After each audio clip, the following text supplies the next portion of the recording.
Одна колонна под срочников, одна колонна под контрактников.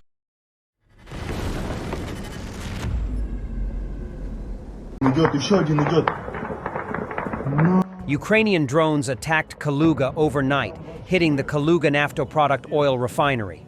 Oil tanks can be seen burning from far away. In addition to the oil tanks, Ukrainian drones reportedly also attacked the Typhoon plant, which is part of Russia's military-industrial complex. This plant produces communication systems, radio-electronic intelligence and radar equipment, manufactures components for surveillance and guidance systems installed on military equipment. According to Russian official sources, the city was attacked by 3 drones, which were successfully intercepted and destroyed by air defense units. The wreckage fell on the territory of an industrial facility, namely an oil depot, causing a severe fire which local emergency response units and task forces are currently trying to localize. The severe fire at the oil depot is confirmed by NASA satellites that monitor the planet to detect fire centers. The number of damaged and burning tanks is currently unknown. However, given the concentration of the fire in one place, it can be assumed that one of the groups of tanks was damaged. Judging by the video of local residents, it can be argued that at least 2 drones attacked the oil depot. The 3rd drone was probably shot down and crashed on the outskirts of the city. Earlier, on the night of Friday, November 8th, drones had attacked the Saratov oil refinery. The wreckage of the UAV fell on the territory of the Saratov oil refinery. According to preliminary information, they hit a fuel oil tank and one of the special installations. Belgorod, everything is going according to the plan. Russian blogger complains that the vast majority of Russian assaults involving infantry and equipment are being destroyed by Ukrainian drones before even reaching Ukrainian positions, despite the reported manpower issues within the Ukrainian armed forces. He says lack of electronic warfare systems is the main cause of it. A commander who sends units into an assault without electronic warfare systems or other means of countering drones is a criminal who should face trial. Furthermore, the EW systems must not just be present, they must be functional. Let me outline the situation to provide a clearer understanding of what is happening. Imagine there's a strongpoint manned by 3 territorial defense fighters with a machine gun. A column for an assault is formed, consisting of several BMPs and a single tank. Infantry boards the vehicles and the column moves out. Naturally, the enemy observes their movement and starts deploying FPV drones. As a result, none of the vehicles reach the strongpoint. All the equipment is destroyed by FPV drones, and any surviving infantry is finished off by grenades dropped from Mavic drones. The Ukrainians don't even bother using artillery. The assault fails, and the infantry doesn't even get close to engaging in a firefight. Let me remind you again, there are only 3 overworked territorial defense fighters with a machine gun in the strongpoint. In 90% of cases, assaults fail due to the enemy's extensive use of FPV drones. Instead of systematically working to deprive the enemy of the ability to use FPV drones, identifying and destroying their FPV teams, new assault groups are continually sent into battle, groups that simply fail to reach their objectives. If you criticize, you must also propose solutions. Here's what I suggest. 1. Focus on equipping units with EW systems and other drone countermeasures. A good EW system is not one made by a commander's buddy, but one that has proven effective in combat. Such systems exist. Study the experiences of assault operations documented by reporter Filatov and aim to take the skies away from the enemy. Second, transition from chaotic deployment of small EW systems to systematic layered application. Currently, small EW systems are mostly mounted on vehicles or improvised by units. This needs to change. These systems should be systematically and strategically deployed in overlapping sectors to provide continuous coverage. Improvised systems should still be used, but integrated into the broader network.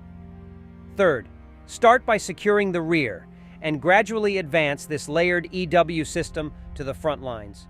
Modern stationary EW systems are compact and can be installed at strong points. A unified tactic of use must be developed. For example, stationary EW systems don't need to run continuously.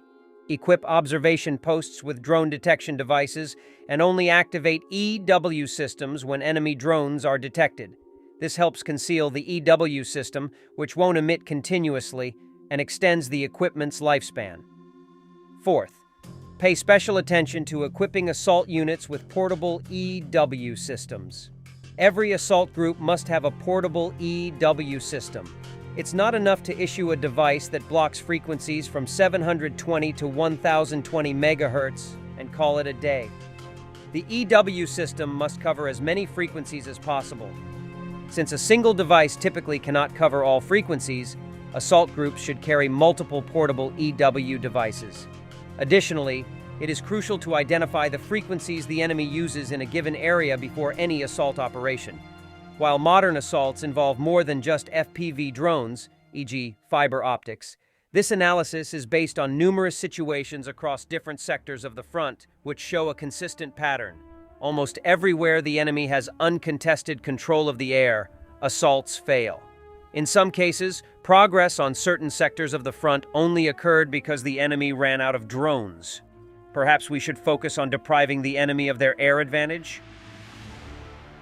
A Russian woman claimed on Russian TV that life in the part of the Kursk region under Ukrainian armed forces control had been very difficult. However, past statements of hers later emerged, where she expressed gratitude to Ukrainian soldiers for providing food and even assisting with her daughter's childbirth. Жили очень, конечно, тяжело. Стреляли постоянно. То за водой надо поехать. Ну, короче, мы выживали. Не дай бог оказаться в такой ситуации, тем более ребенок маленький, ни врача, никого. Сегодня был детский педиатр. Михасик, Михаил! Крутые ім'я, реально крутые. Що вам хлопці привезли?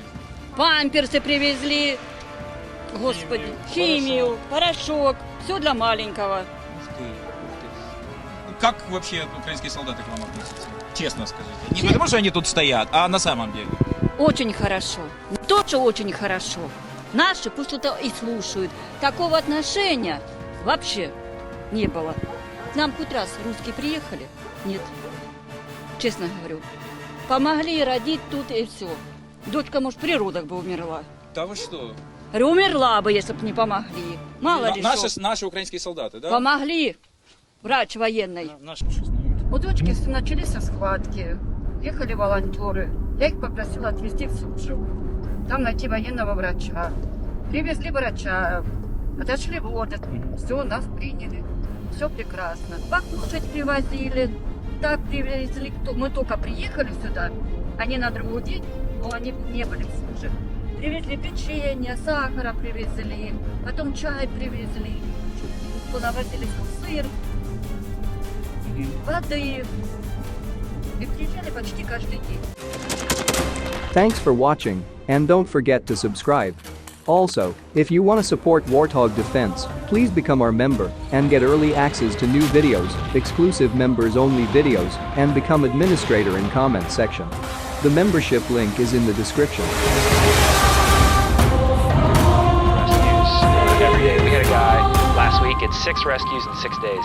You know, he's doing the job every day.